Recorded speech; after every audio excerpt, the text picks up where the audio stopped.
এই তিনটি ভুলের কারণে অধিকাংশ মহিলাদের মা বোনদের নামাজ হচ্ছে না, তারাবি হচ্ছে না, তাহাজ্জুদ হচ্ছে না, 5 ওয়াক্ত নামাজ হচ্ছে না।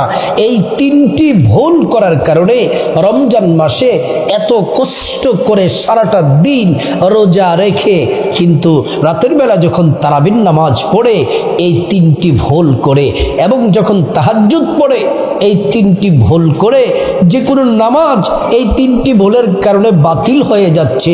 অধিকাংশ মা বোন জানেই না, এগুলোর প্রতি কোনো খেয়ালই নাই। প্রিয় মা বোনেরা আমার, যে মহিলা মা বোনেরা যারা নামাজ পড়েন, এই আলোচনাটি প্রত্যেক নারী, প্রত্যেক আমার মা, আমার বোন সবাই শোনা জরুরি।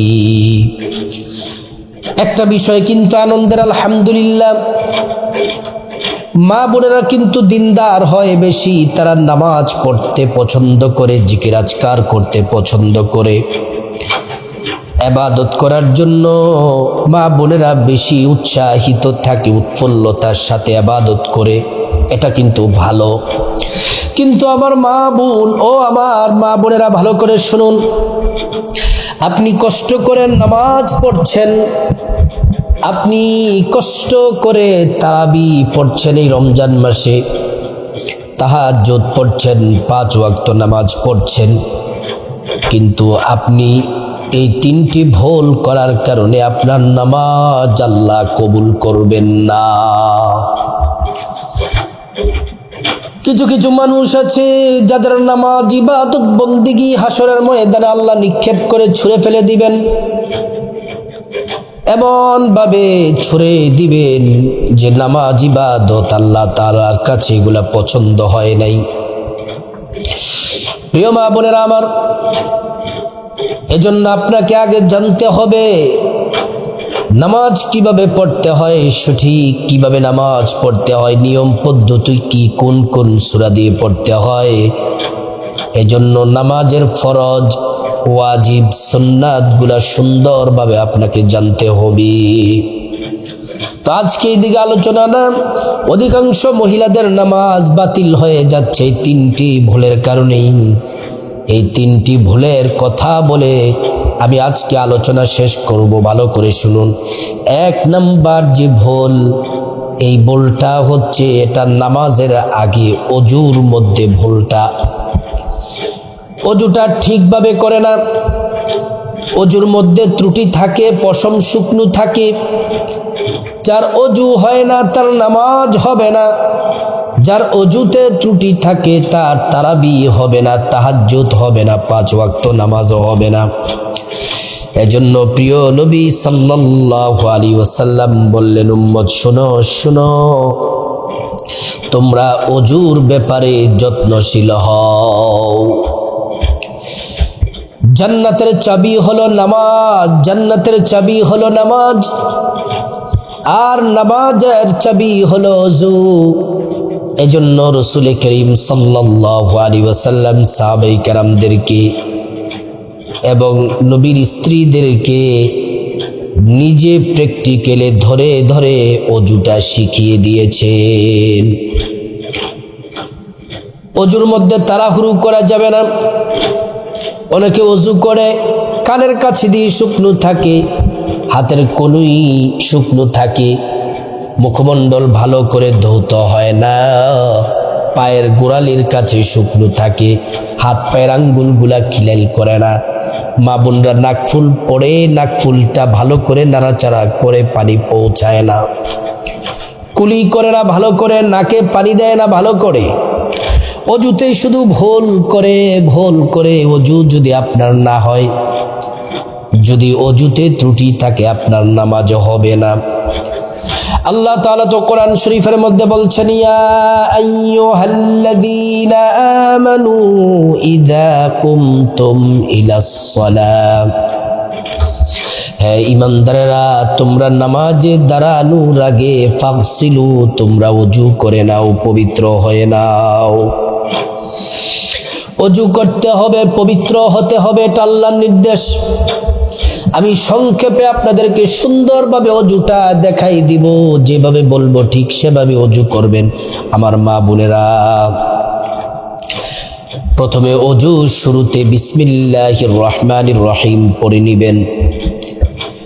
তারপরে আপনি অজুর শুরুতে বিসমিল্লাহির রহমানির রহিম পড়ে আপনাকে সর্বপ্রথম যে কাজ করতে হবে, ডান হাতের কবজিটা 3 বার ভালো করে ধৌত করতে হবে। তারপর বাম হাতের কবজিটা ভালো করে 3 বার ধৌত করতে হবে। হাতের আঙ্গুলগুলা ভালো করে খিলাইল করতে হবে, আঙ্গুলের ভিতরে পানি পৌঁছাতে হবে আমার প্রিয় মা বোনেরা। তারপর 3 বার গড়গড়ার সহিত কুলি করতে হবে, গড়গড়ার সহিত 3 বার কুলি করতে হবে। তারপর 3 বার নাকের মধ্যে পানি পৌঁছাবেন, নাক ভালো করে পরিষ্কার করবেন। ডান হাতে পানি দিবেন, বাম হাত দিয়ে নাকটা ভালো করে পরিষ্কার করবেন। তারপরে সমস্ত মুখমণ্ডল ভালো করে ধৌত করতে হবে। ও আমার মা বোনেরা, মুখমণ্ডলের সীমানা হলো চুলের গোড়া থেকে থুতনির নিচ পর্যন্ত, এক কানের লতি থেকে অন্য কানের লতি পর্যন্ত সমস্ত মুখমণ্ডল ধৌত করতে হবে। তারপর ডান হাতের কনুই সহ ভালো করে 3 বার ধৌত করতে হবে। তারপর বাম হাতের কনুই সহ ভালো করে 3 বার ধৌত করতে হবে। তারপর আপনি মাথাটা সুন্দর করে মাসেহ করবেন, পানি নিবেন, পানিটা ফেলে এই 3টা আঙ্গুল, এই 3টা আঙ্গুল 2 হাতের আঙ্গুলগুলো এইভাবে মিশাবেন। তারপরে এইভাবে সুন্দর করে চুলের গোড়া থেকে একদম গর্দান পর্যন্ত, গর্দানের চুল পর্যন্ত মাসেহ করবে। তারপর কনিষ্ঠ আঙ্গুল দ্বারা কানের চিপা চাপাগুলা মাসেহ করবেন। হাতের বৃদ্ধাঙ্গুল দিয়ে কানের উল্টা পিঠ মাসেহ করবেন। তারপর 2 হাতের উল্টা পিঠ দিয়ে প্রথমে ডান হাত দিয়ে গর্দান মাসেহ করবেন। তারপর বাম হাতের উল্টা পিঠ দিয়ে গর্দান মাসেহ করবেন। তারপরে 2 পায়ের প্রথমে ডান পায়ের টাকনু সহ 3 বার ধৌত করবেন। তারপর বাম পায়ের টাকনু সহ 3 বার ভালো করে ধৌত করবেন। এইভাবে সুন্দর করে যদি অজু করতে পারেন, আপনার অজুটা সুন্দরভাবে হয়ে যাবে। এইভাবে অজুটা শেষ করার সাথে সাথে আল্লাহ তাআলা 2টা পুরস্কার দিবেন। একটা পুরস্কার হলো দুনিয়ায় অজুর পানির সাথে গুনাহগুলা সব ঝরে ঝরে পড়ে যাবে। 2 নম্বর পুরস্কার হলো হাসরের ময়দানে আল্লাহ তাআলা অজুর অঙ্গ প্রত্যঙ্গগুলার মধ্যে নূর দিয়ে দিবেন, নূরে চমকাতে থাকবে। প্যারা নবীজি সাল্লাল্লাহু আলাইহি ওয়াসাল্লাম আমাদেরকে দেখেই চিনে ফেলবেন, আল্লাহর কাছে নিয়ে যাবেন, সুপারিশ করে আল্লাহর জান্নাতে পৌঁছে দিবেন। সুবহানাল্লাহ। প্রিয় মা বোনেরা আমার, এইভাবে সুন্দর করে আপনি অজুটা করবেন। এই অজুর মধ্যে যেন ভুল না হয়। অধিকাংশ নারীদের এই অজুতে ভুল থাকার কারণে তারাবি হবে না, তাহাজ্জুদ হবে না, নামাজ হবে না। সুন্দর করে অজুটা নবীর তরিকা মতো যেভাবে বলছি সেভাবে করতে হবে। 2 নাম্বার হলো আমার মা বোনেরা, যে বিষয়টি খেয়াল করে না সেটি হলো তারা যখন তারাবি হোক আর তাহাজ্জুদ হোক আর 5 ওয়াক্ত নামাজ হোক, তারা 2 নাম্বার যেই ভুলটি করে সেটি হলো তারা সূরাগুলা শুদ্ধ করে পড়ে না, সহি করে পড়ে না। আপনি 2টা সূরা দিয়ে নামাজ পড়েন, কিন্তু শুদ্ধ সুন্দর সহি করে আপনাকে পড়তে হবে। যেমন আপনাদেরকে আমি সূরা ইখলাসটা দিয়ে উদাহরণ দেই। অনেক মা বোন আছে বেশিরভাগ সূরা ইখলাস অর্থাৎ কুল হু আল্লাহ সূরা দিয়ে নামাজ পড়ে। অনেক মা বোন আছে সূরা ইখলাসের মধ্যে ভুল করে, অধিকাংশ নারী আছে। বলবেন যে হুজুর ভুলগুলা কোনগুলা ধরিয়ে দেন। প্রথম আয়াতটা ভালো করে খেয়াল করুন। একটা আয়াতের মধ্যে প্রথম আয়াতটা বলছি, প্রথম শব্দটা হচ্ছে কুল, কলকলা দিয়ে কুল কুল, কিন্তু এটাকে অনেক মা বোনেরা বলে কুল কুল। কুল আর কুল এক নয়। আরবি হরফের মধ্যে কলকলার হরফ 5টি। 1 নাম্বার হচ্ছে কফ, কলকলা মানে ধাক্কা দিয়ে পড়া। এই কুল এটাকে ধাক্কা দিয়ে পড়তে হবে, অনেকে ধাক্কা দিয়ে পড়ে না, কাপ দিয়ে পড়ে। কাপ দিয়ে পড়লে কিন্তু অর্থের পরিবর্তন হয়ে যায়, আর অর্থের পরিবর্তন হয়ে গেলে আপনার নামাজ হবে না। কুল বলার পরে অনেকে কি বলে কুল ফু আল্লাহ, অনেক নারীরা আছে কি বলে কুল ফু আল্লাহ, ফু আল্লাহ না, কুল হু ওয়াল্লাহ, কুল হু ওয়াল্লাহ। অনেকে বলে কুল ফু আল্লাহ, কুল ফু আল্লাহ, নো, কুল হু আল্লাহ।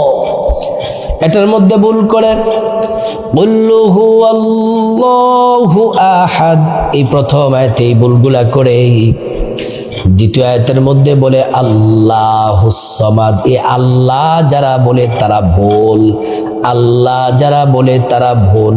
এটা হবে আল্লাহ আল্লাহ আল্লাহুস সামাদ, আল্লাহুস সামাদ।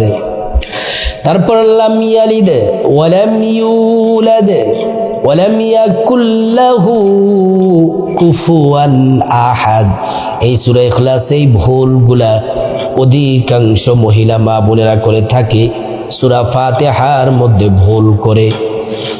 সূরা ফাতিহা কিন্তু নামাজের প্রতিটি রাকাতে পড়তে হয়, কিন্তু সূরা ফাতিহার মধ্যে মহিলা মা বোনেরা কি করেন?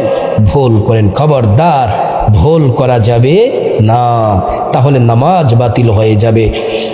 নামাজের মধ্যে ভুলগুলা দুই ধরনের হয়ে থাকে। এক নাম্বার হলো বড় ভুল, আর একটি হলো ছোট ভুল। কিন্তু লাহনে জালি যেটা বড় ভুল, যেটা হরফ পরিবর্তন হয়ে যায়, অর্থ পরিবর্তন হয়ে যায়, তাহলে আপনার নামাজটা বাতিল হয়ে যাবে। এজন্য সূরা ফাতিহা শুদ্ধ করে পড়তে হবে, এবং সূরা ফাতিহার সাথে যে সূরাগুলা পড়বেন সেগুলোও শুদ্ধ করে সুন্দর করে সহি করে পড়তে হবে। 3 নাম্বার, আমার মা বোনেরা, নামাজের মধ্যে যে ভুলগুলা, তারাবির মধ্যে, তাহাজ্জুদের মধ্যে, 5 ওয়াক্ত নামাজে যে ভুলগুলা করে তাড়াহুড়ো করে নামাজের মধ্যে তাড়াহুড়ো করে সূরা কেরাত তাড়াহুড়ো করে পড়ে, রুকুর তাসবিহগুলা সুন্দর করে পড়ে না, তাড়াহুড়ো করে রুকুর তাসবিহ ধীরে ধীরে পড়তে হবে। সুবহানা রাব্বিয়াল আযীম, সুবহানা রাব্বিয়াল আযীম। সিজদার তাসবিহগুলা শুদ্ধ করে পড়তে হবে ধীরে ধীরে। সুবহানা রাব্বিয়াল আ'লা, সুবহানা রাব্বিয়াল আ'লা। তারপর যখন আমরা রুকু থেকে সোজা হয়ে যখন দাঁড়িয়ে রব্বানা লাকাল হামদ হামদান কাসীরান তাইয়্যিবান মুবারাকান ফি দোয়াগুলো পড়ে, কিন্তু অনেক মহিলা মা বোনেরা পড়ে না। সামি আল্লাহু লিমান হামিদা বলে আবার ঠস করে জায়গায় সিজদার মধ্যে, মুরগি যেমন খাবার খায় ঠক ঠক করে, অনেক নারীরা নামাজের মধ্যে এমন তাড়াহুড়ো করে। আমরা যেমন এক সাজদা দিয়ে বসে দোয়াটি পড়ি, আল্লাহুম্মা গফিরলি ওয়ারহামনি ওয়াজবুরনি ওয়াহদিনি ওয়াআফিনি ওয়ারযুকনি। অনেক নারী আছে, মহিলারা আছে যে এক সাজদা দিয়ে বসে তাড়াহুড়ো করে আবার সাজদায় চলে যায়, দোয়া পড়ে না, তাড়াহুড়ো করে। ও আমার প্রিয় মা বোনেরা, ভালো করে শুনুন, নামাজে তাড়াহুড়ো করা যাবে না। ধীরে ধীরে সহি শুদ্ধ করে সুন্দরভাবে তাসবিহ তাহলিল আদায় করে নামাজের হক আদায় করে নামাজ পড়তে হবে। আল্লাহর পেয়ারা রাসূল সাল্লাল্লাহু আলাইহি ওয়াসাল্লাম সাহাবায়ে কেরামদেরকে বললেন, সাহাবীরা, দুনিয়ার মধ্যে সব থেকে বড় চোর কে? সাহাবীরা বললেন, যারা টাকা চুরি করে, ঘর বাড়িতে চুরি করে, দিনার দিরহাম চুরি করে। আল্লাহর পেয়ারা হাবিব সাল্লাল্লাহু আলাইহি ওয়াসাল্লাম বললেন, না রে সাহাবীরা, না, সব থেকে বড় চোর হলো যে নামাজের মধ্যে চুরি করে। সাহাবীরা বললেন, নবীজি, নামাজে আবার চুরি করে কিভাবে? নবীজি বললেন, যারা নামাজে তাড়াহুড়ো করে সঠিকভাবে সূরা কেরাত পড়ে না, তাসবিহ তাহলিল পড়ে না, তারা হলো সব থেকে বড় চোর, নামাজ চোর। এই 3টি ভুল আপনি যদি তাহাজ্জুদে করেন, তাহাজ্জুদ হবে না। তারাবিতে করলে তারাবি হবে না। 5 ওয়াক্ত নামাজ করলে 5 ওয়াক্ত নামাজ হবে না। আল্লাহ রাব্বুল আলামিন প্রত্যেক মা বোনকে তারাবিতে, তাহাজ্জুদে, যে কোনো নামাজে এই বড় বড় তিনটি ভুল করা থেকে আল্লাহ তাআলা বেঁচে থাকার তৌফিক দান করুন এবং সঠিক সুন্দরভাবে তারাবি, তাহাজ্জুদ, 5 ওয়াক্ত নামাজ, যে কোনো নামাজ সঠিক সুন্দরভাবে পড়ার আল্লাহ পাক তৌফিক দান করুন।